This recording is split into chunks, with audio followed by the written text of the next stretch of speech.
title's The Legend of the Two Wolves, but I'm going to talk about energy. You know, Dee Dee was talking about balancing our energy.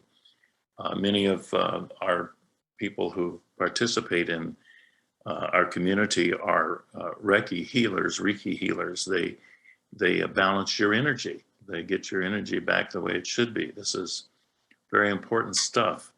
And so I want to talk about that because I say we live in a conscious universe, but the universe is run by energy.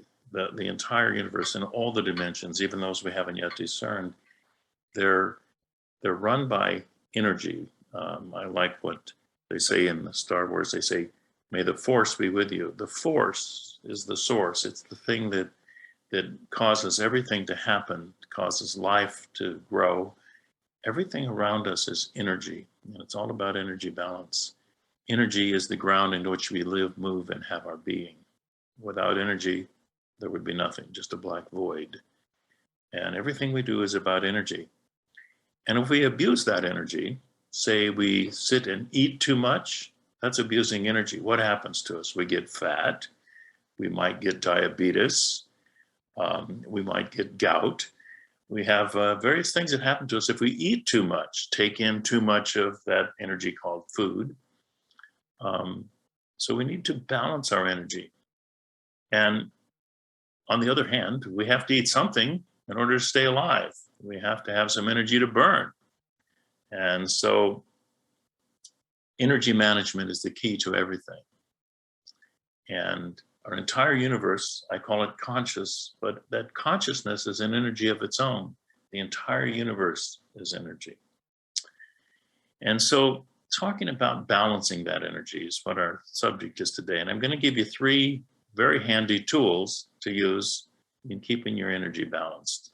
Very handy and something we maybe hadn't noticed that we could use every day. But first off, I want to talk about, there was a Cherokee legend which explains much of what we need to learn about energy management. And I'm going to read it off this cute little thing. And it's the legend of the two wolves. So a Cherokee elder was teaching his young grandson about life. And so he looked at the grandson and he said, "You know, there's a fight going on inside of me. It's a terrible fight. And it is between 2 wolves.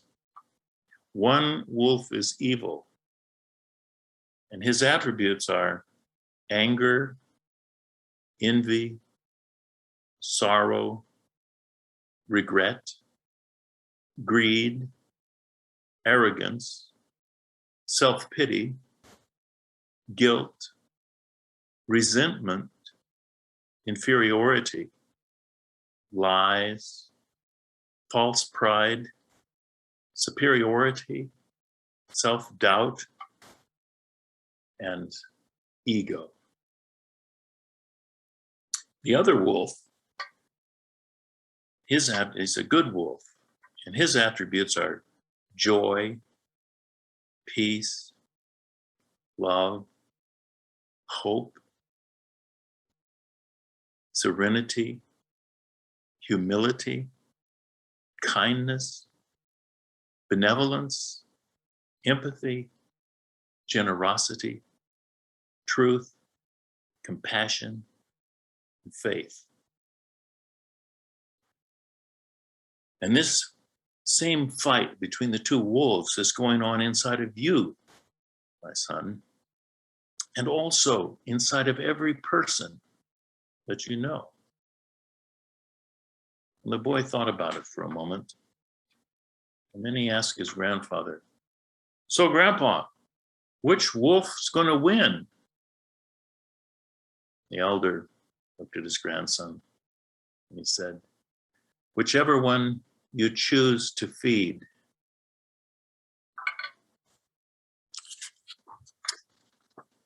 Now, unfortunately, we don't realize how often we feed these 2 wolves every day. We think that to be sociable, we need to have a conversation starter. But often, In order to start a conversation, we will use a complaint. People greet us all the time with, "How do you do?" And we respond with, "Oh, well, I really haven't been feeling so well." Or we may spread bad news by saying, "Well, did you hear about the terrible traffic accident?" These things only feed the evil wolf, because our complaint will always be based on the negative energy of anger, envy, sorrow, regret, greed, arrogance, self-pity, guilt, resentment, inferiority, lies, false pride, superiority, self-doubt, or ego. And it's important to know all those attributes of this evil wolf. And our statements of "I don't feel good," or "Did you hear this bad thing?" are always based on that. Instead, we need to figure out how to feed the good wolf every time. If we feed the good wolf the great vast majority of the time and hardly ever feed the evil wolf, the good wolf will win. So one example of this is at church, like this morning. We decided to talk about what we're grateful for. We do that on purpose to cause ourselves to feed the good wolf. We want to think, what am I grateful for? What makes me happy? And Chris was talking about the things that happen in the universe astrologically, the fact that he was here for an eclipse and he got to see that. These things that he's saying, I was lucky to be alive at this time to see these things. Well, that's appreciating things that some people don't even notice. They don't notice the stuff that's going on astrologically out there. And Chris is finding joy in that. We each find joy in things if we will look for it. It's there. Some people don't see the stars at all. They can't, it's overcast, they don't see anything, they just don't see it. But it's there to be appreciated. And so we need to do this thing of looking for the good 24/7. We need to do it all the time. So here are some ways to do that, to emphasize the positive energy. We should think about always having pleasant thoughts, thinking about saying, "Isn't it a beautiful day?" So when someone asks, "How are you doing?" we should have one answer and one answer only. When they say, "How are you doing?" the answer is, "I can't complain." Not "I feel fine," not "I feel bad," not making a judgment call, just "I can't complain." It's such a beautiful statement because it also states our goal, which is not to complain. So, how are you doing? Can't complain. It doesn't cause us to make a judgment if it's good or it's bad. It just says, can't complain. So think about using that phrase, can't complain. Whenever they say, "How do you do?" don't say, "Oh, I'm fine," or "Oh, I don't really feel so good." Can't complain. That's the answer. And other times, we feed the evil wolf by pointing out what someone else did wrong. We think we look insightful, or that being able to see where they failed makes us superior to them somehow. And what we're really doing is just causing more pain for that person by pointing out what they did wrong, and more pain for ourselves. And this is always motivated by ego and feelings of inferiority, all the things that the evil wolf stands for. But we think that if we can bring that other person down to size, show where they failed, that we won't look so bad ourselves. Again, ego. So we have to ask ourselves the question, who appointed us to be the judge? I think what it says in the Bible is, "Judge not, lest you be judged."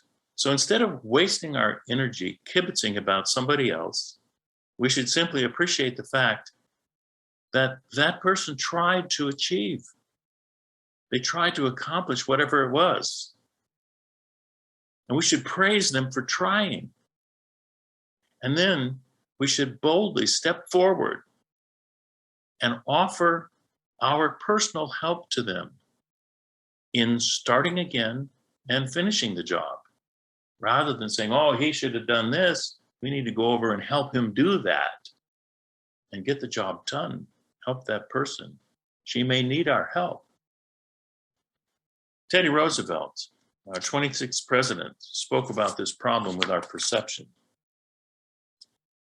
And he made this statement in 1910, and it's about the man in the arena, or daring greatly, whichever way you want to see it. This is what Teddy Roosevelt said. It is not the critic who counts. And in our world today, we seem to think, well, what did the critic have to say? We want to read the theater critics, and we want to read everything about that, everything. What did the critic have to say? Which restaurant's the best restaurant? What did the restaurant critic have to say? Well, it's not the critic who counts, not the man who points out how the strong man stumbled, or where the doer of deeds could have done better. The credit belongs to the man, who is actually in the arena, whose face is marred by dust and sweat and blood, who strives valiantly, who errs and comes short again and again, because there is no effort without error and shortcoming. But who does actually strive to do the deed, who knows great enthusiasms, who knows the great devotions, who spends himself in a worthy cause, who at the very best knows in the end the triumph of high achievement, and who at the worst, if he fails, at least fails while daring greatly, so that his place shall never be with those cold and timid souls who neither know victory or defeat. So we don't want to be the one standing on the side saying, yeah, he should have done this. I think he failed because of this. I think Trump's a bad guy. I think Biden's not a good guy. I mean, this kind of crap is not for us. It just tears down our good energy. It feeds the bad wolf. Instead, we need to get behind the person who's trying to do something. If we want peace of mind, it's very easy to achieve. We only need to decide that everything we encounter is good. That everything, and that way, everything we do will feed the good wolf. Improving our energy balance like this will require truly changing our outlook. Instead of worrying about how small we personally look, we need to concentrate on appreciating how great others look. Changing our outlook from ourselves and our problems to caring about others like this will not be easy, because it involves changing our learned habits. But it can be done with sincere effort, and here are some ways to do that. First is the phrase, I can't complain. That first tool is that simple answer. This is such a powerful statement, I can't complain. Not only is it a great answer to the question, how are you? But it emphasizes our goal of never complaining. By stating I can't, you remove from possibility any negative comments. I can't make a negative comment is what you're really saying. I can't complain. And while at the same time it affirms your goal, which is no complaints. And the second thing that works for us is it's all good. And when I sit over in the kitchen, behind me, there's sometimes this little thing that I have sitting there that says, I can't complain. Excuse me, it says, it's all good. It says it's all good on it. We have a little can out and hangs on one of our trees, and it says, "I can't complain" across the side of it. Excuse me. Says it's all good across the side of it. Um, to me, those things are almost exactly the same. It's all good, and I can't complain. But by having this all good and learning to see everything as being good, we need to realize everything in the universe is part of a plan. And although it is a plan that we may not fully understand at this moment, it's still a well thought out plan, which is also going in the right direction, no matter how much our short sighted vision seems to say otherwise. And once we realize that it's all good, despite the fact that we can't see it, then we no longer need to worry. And we can find peace in the knowledge that the universe is unfolding as it should. It's all about how we choose to see it. And it is definitely a choice. Events may be entirely beyond our control, but how we choose to see them is within our control. For example, think about the people trying to escape from Afghanistan in this week. Obviously, events in Afghanistan are beyond their control. And those events beyond their control have just overtaken them with no choice of their own.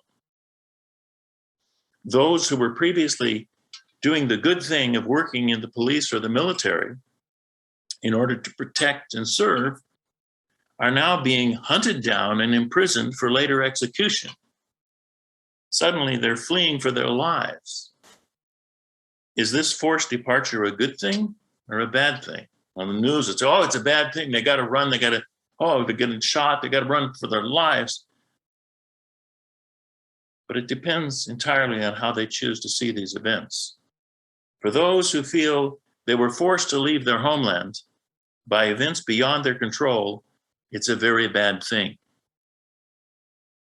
On the other hand, for those who feel this forced departure is an opportunity for a new start in life, it's a very good thing.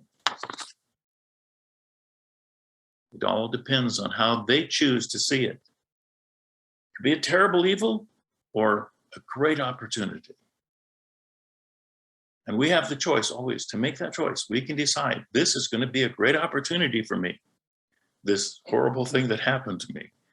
It's a great opportunity for me to move on. And finally, the third thing is the phrase, "Isn't that interesting?" This third tool is the simple judgment of, "Isn't that interesting?" Now, sometimes we're asked for our opinion. Someone tells us something we've not yet formed an opinion about and then asks, "Don't you think that's awful?" Now, you're supposed to say, "Yeah, that's really awful." Instead, say, "Isn't that interesting?" We don't want to say, "I don't know," when they say, "Isn't that awful? Don't you think that's awful?"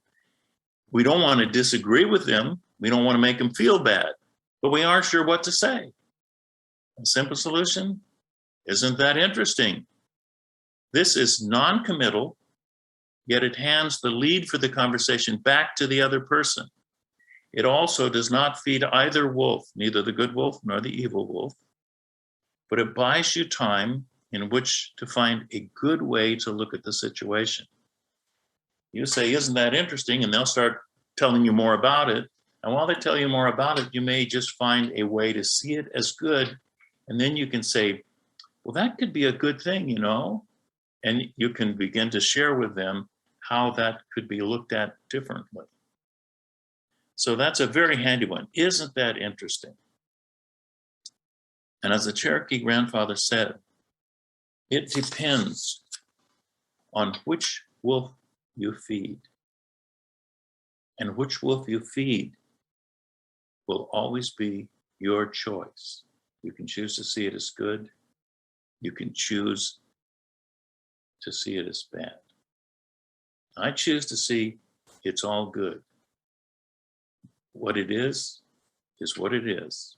And it's all good because it's following a plan, and the plan for the universe is a good one. That's how I look at everything. So I thought you might enjoy those three tools for feeding those wolves. And you might think about the fact that those wolves and what you feed them decides your energy balance. Is it good or is it bad? That choice is entirely up to you. So I'm going to leave you with that.